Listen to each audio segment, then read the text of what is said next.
Hello, I'm Dunk Dinkle, and this is a bona fide State of the Brave Collective address. I'll call it Back to Basics Edition. Let's get to it. It's been just over a month since we lost the war. There's a lot to talk about. But first, again, we have to be honest and offer kudos to the Imperium on the most amazing show of resilience and morale that I've seen ever in this game, and I've been playing it for a while. So enough's been said already, but here to the Imperium. All right, let's talk about Brave. We have seen some amazing teamwork to evacuate at Aquarius, help each other get stuff out. Amazing amount of effort put in by so many people to get Alliance resources out, to unanchor a few things that we could get out, move capitals out, running sinos, telling people what to do, carrying other people's ships. It's impressive and an amazing testament to our reliance on each other. We still lost an awful lot of stuff, and there's a ton in asset safety. It's chock full, I'm sure, in all those stations. We'll have to address it someday. I'm sorry about that. I wish it could have gone another way, but wars are unpredictable, and this one is a big one that we lost. So we're now in Geminate. We are having some good fights and have secured space and continue our regroup. It's amazing the amount of effort that has been put in to carve out this little bit of space for us. It's wonderful progress after just over a month from us having to scramble and find a new place to live. So many thanks go to the Oregon Trail team. They put in a lot of effort, time, energy that most of you will never really see or know how much effort they put in. They put a lot of personal stuff at risk, and they helped really blaze the trail for us. So this is to the Oregon Trail team and everyone that helped us carve out the little bit of space that we have now. It is greatly appreciated by everyone in Brave. Thank you. All right, lots to talk about in the short term. Upcoming, you probably have heard, we will be resetting our standings with Pandemic Horde on the 12th. This should increase the number of good fights that we see, which raises our fun per hour. So Horde has been very nice to us by helping us get sorted here and keeping the blue standings while we move stuff in. But as we've talked about before, our goal is not to be part of one of the big groups and to reduce the amount of blueness that we have to kind of get our fun back up. So that'll be happening on the 12th. On that day, it might be a little, as different settings get reset at different times, it can be complicated, so please don't stress out over that. We'll do our best to make it go smoothly. After a year of the grind war, these kind of good fights are great. I think people have been having a lot of fun in Geminate, fighting with tissue, fighting with anyone who comes by. We had a good fight with Jorn B as he came through on a reserve bank. So I hope people are enjoying that. I know I am. When I listen on comms, people are enjoying having fights that aren't so grindy and terrible. You've been doing a great job on the SOV warfare that we have to do to take the iHubs and the TCUs and all that. A lot of good coordination there. It's all been good to see. The most important things you can do right now while we're in Geminate is joining the fleets when they pop up and raising the ADMs. It's super helpful to us to have lots of people on the fleets, and keeping the ADMs up stop a lot of the SOV trolling that can go on from time to time. For our market and industry people, you've been doing a great job of keeping the market stocked. There's been some coordination over that. Keep doing it. Let's not get too plump here in Geminate. I don't want anyone filling up their hangars in Geminate. We need to stay lean because we are going to be moving. Speaking of our long-term home, the map is complicated. Things are in play.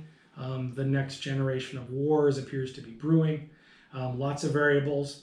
As soon as we can get rolling on a new home, we will. We'll be letting you know when that happens.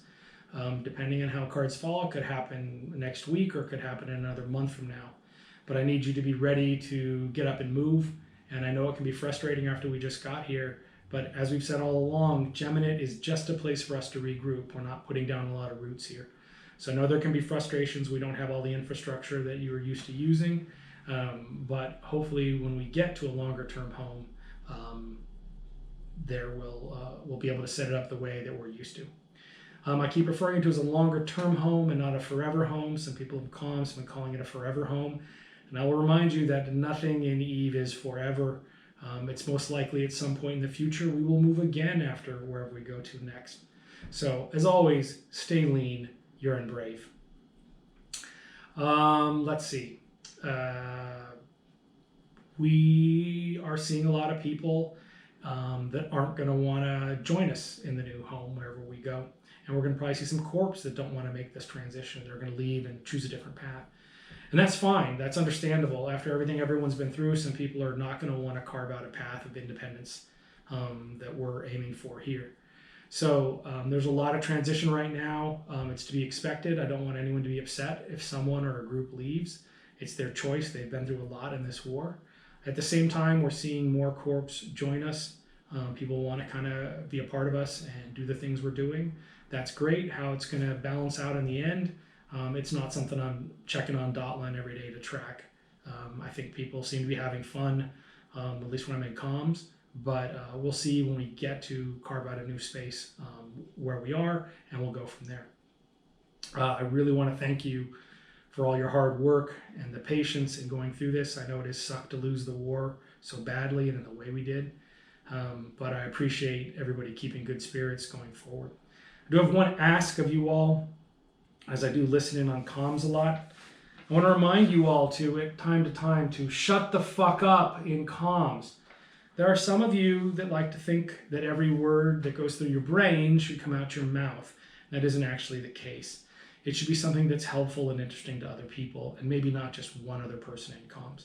So please, have mercy on everyone else in comms and not have everything go through your mouth, and let other people have a chance to talk.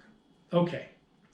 I do want to talk a little bit about social media, which really includes a lot about Reddit and some kind of other posting places. As you know, I've tried to be honest and forthright with Brave about what happened in the war and tried to explain things fairly clearly about what went down. It's not always what people want to see or hear, but I'm trying to make sure you feel that you're getting some transparency about what went down, seeing that it was such a gigantic clusterfuck. This can lead to a lot of things being said on social media, Reddit, wherever about it, and that's to be expected. People are going to gloat that are the victors in this war, and that's their right. They're the winners.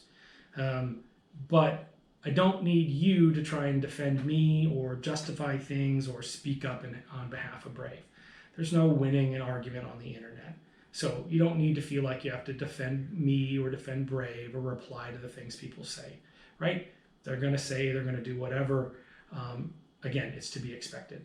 So what really matters is how you feel about Brave and how you feel if we're going in the right direction or not. So that's what I want to hear, is what your feelings on it to myself and leadership, not so much trying to get involved with external people, because it just isn't helpful to anyone to have us arguing in local or arguing on Reddit about things. They're all going to say what they want to say, and that's fine. It's their right, and I'm a big boy. I can take it. All right, let's do one more shot since we're back to basics.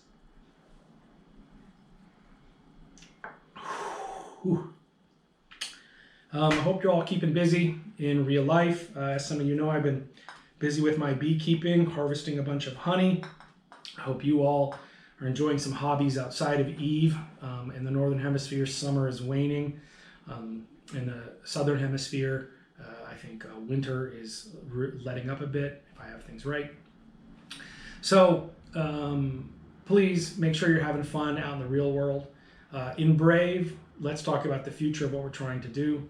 We're really trying to get back to our basics, right? Having fun, having some relief from the stress of the real world at the beginning or the end of the day or whenever you log in, and hanging out with friends. That was the beginning of Brave. That's what we started with. Over time, we've had to get involved in these big mega coalitions and these big wars and all this kind of stuff.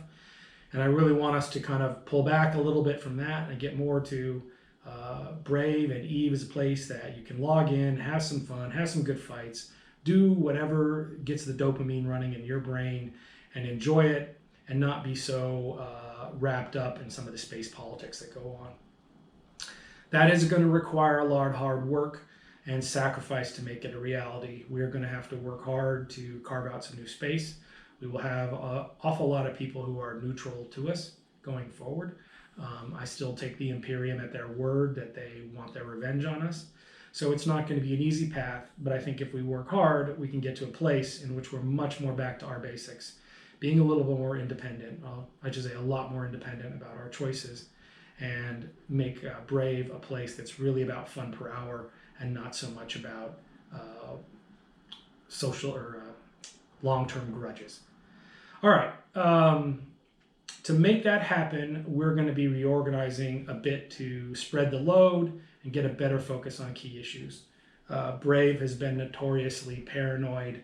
We've had several incidents in the past, from the coup, from Chester Patterson, other things where it has made leadership be very tightly controlling about every aspect of Brave and how it's operated.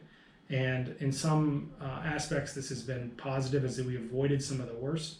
But on other hands, it has crippled us in our ability to get things done. Too many things trying to be done by too few people, meaning that not enough things get done. So we're going to be reorganizing to spread the load out. We're going to put more trust in our members, and there'll be more on that coming. We want to put in more tools to help coordination. While Slack is good, it's not as good as some other tools we can put in place to coordinate all the little things that we need to get done.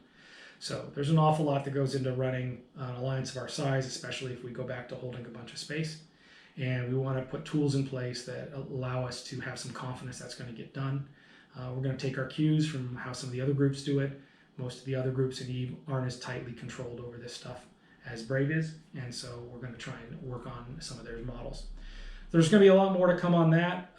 We know people want to help and make opportunities happen for Brave. You've seen people donating their time, energy, trying to donate structures and iHub upgrades and all that stuff. The Alliance can pay for those things. We appreciate people helping. It's more the coordination of those things we need to work on and improve. So obviously, as those changes start to happen, you'll hear about it, and we'll be recruiting more space workers to get things done, spread the load.